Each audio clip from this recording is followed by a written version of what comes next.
I hope you're having a great day. I hope you had a great peaceful weekend and you're staying safe at home. Well, today I want to talk about low blood pressure.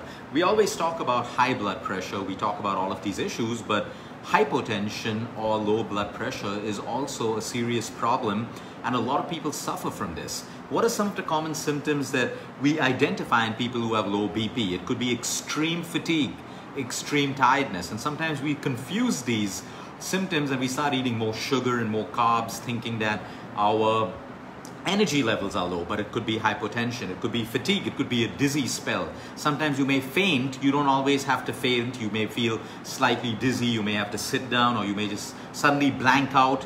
Then you have cold sweats, clammy hands. Your hands may get clammy, shallow and rapid breathing. These are some of the most common symptoms that someone with hypotension can have. Again, okay, you always make an informed decision because these same symptoms can be caused also by something else. It could be by high blood sugar levels or also low blood sugar levels. So you always want to make sure that you make an informed decision about this. Now, hypotension, this results in low blood flow, a reduced blood flow to the brain, to the heart, and to vital organs. So knowing that, it could be something pretty serious for you. Some people have nausea as well. They have this constant nausea feeling. They have a blurred vision. Their vision kind of gets blurred all the time. So these are common symptoms that you have.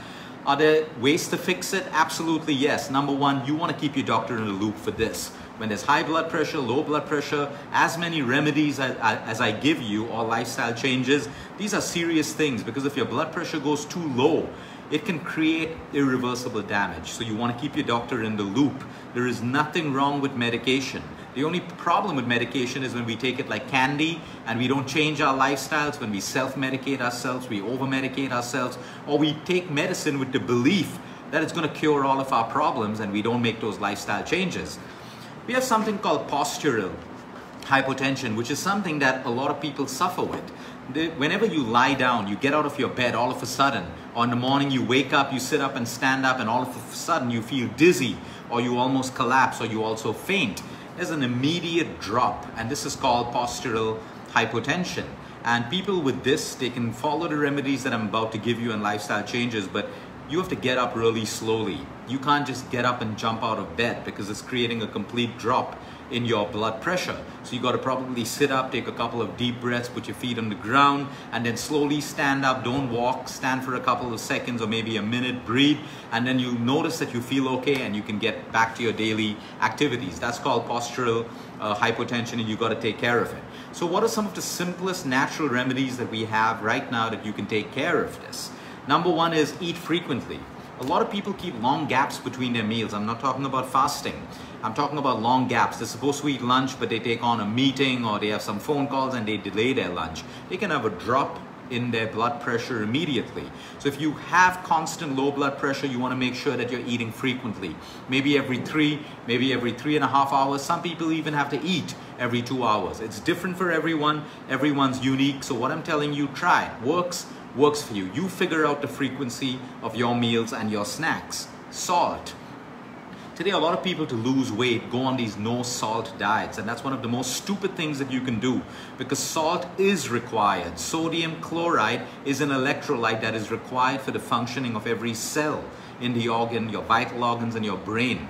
You know, a lot of people take fad diets thinking they lose weight, but they just don't want to put in effort, discipline, and consistency. So they do stupid things that destroy their health. They do oil-free cooking, salt-free cooking. They lose a little bit of weight and then they look way older than they should, and they have other deficiencies. You must have the right quantity of salt. You can have a combination of pink salt and white salt. If you're a thyroid patient, if you have goiter, you need iodine, you may have to use iodized salt at the same time. So speak to your professionals around that. But when you have low blood pressure, mixing a little bit of pink salt and a little bit of white salt in a glass of water.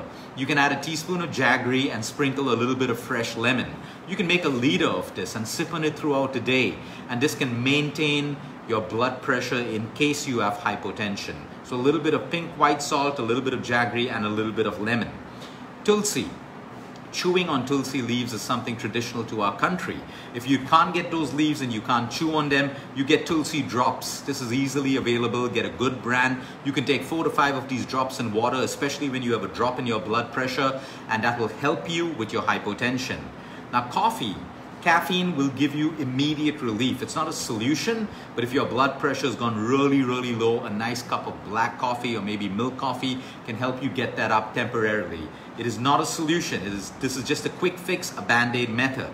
Now, almonds and almond milk. This is an age-old recipe where you take about 4 to 5 almonds, you soak them overnight in water, and in the morning you blend them in the mixer, and you have almond milk. This can also help you with hypotension. But one of the best remedies that has worked for all of our patients worldwide, in India we get the brown raisins. They're called munakas. These are not the black raisins, they're not the small green raisins. They're large brown raisins. They're not really golden, but they're large and brown. You can Google these, they're easily available in our country. They're very different from kishmish. These are the large brown raisins. You can soak them overnight and have maybe half a handful or a handful in the morning. Now, if the patient with hypotension also has anemia and low iron and low hemoglobin levels, you can take about 5 or 8 of these raisins and boil it in ethically sourced milk and consume this before bedtime. It will help you with your hemoglobin levels and will also help you with your blood pressure. Now remember, these munakas and these raisins, they would be bad for diabetics because the GI is very, very high. It may spike up your blood sugar levels. So if you're diabetic, you want to make an informed decision. It doesn't mean you can't have it. But if you plan it well into your diet, you should be able to have it without a problem. Now, deficiencies for hypotension: low B12, low vitamin D3 and iron levels. So you want to be in clue on these levels. If you have low B12, get it fixed. You have low folic acid, get it fixed. You have low D3 and low iron levels, you want to get it fixed because this can contribute to hypotension as well.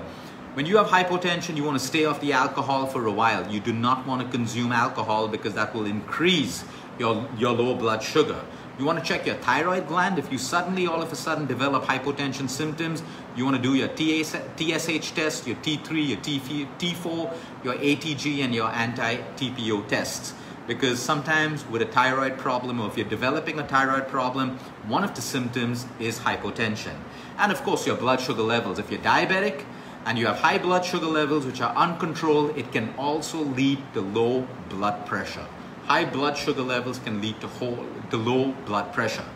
And all of a sudden, if you start getting these symptoms, check the medication you're on. A lot of people on certain blockers for their hearts, on certain medications, a lot of men who take medications for erectile dysfunction or low libido, one of the side effects could be hypotension. Certain Parkinson's and Alzheimer drugs can also give you a symptom of hypotension. So you always want to look at a symptom very, very holistically, related to your lifestyle, the meds that you're on, the foods that you're eating, and all of these things, so that you get a clue, so that you can do the right things to take care of it. But like I said, you want to keep your doctors in a loop, because high blood pressure and low blood pressure, which is out of control and not looked after, can create irreversible damage in the human body. Have a great day, everyone. Until next time, eat smart, move more, sleep right, and breathe deep.